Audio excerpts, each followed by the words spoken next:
سلام بچه ها، ساعت 11 صبحه. اومدم روتین صبح همون با شما برم. پوستم شستم با شوینده، بعدش از تونر برنج آنوا استفاده میکنم.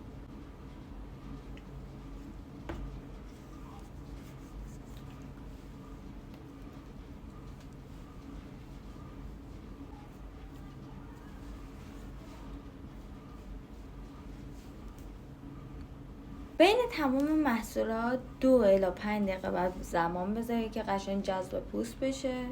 بعدش بری سراغ مرحله بعدی آبرسان است. آبرسان اورال استفاده میکنه.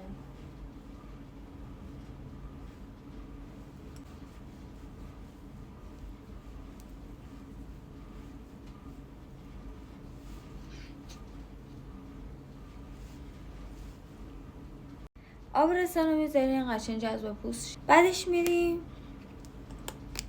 از یه آبرسان مرطوب کننده سطح پایین که به عنوان مرطوب کننده بدونیم استفاده کنیم.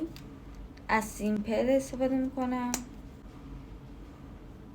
من آبرسان سیمپل رو به عنوان مرطوب کننده کنار آبرسانم استفاده میکنم.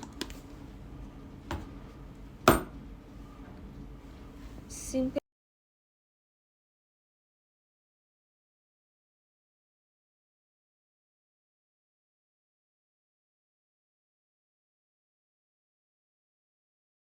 بعد مرطوب کننده باید کرم دور چشم رو بزنید که من از کرم دور چشم نوتریژن استفاده فعلا میکنم.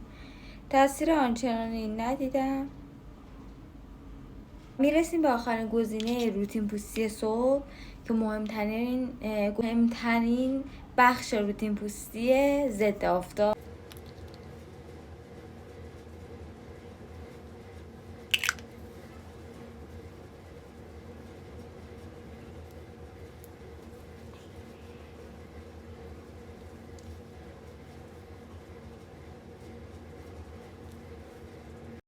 ممنونم که این ویدیو رو دیدین. تا یک ویدیو دیگه میبینمتون.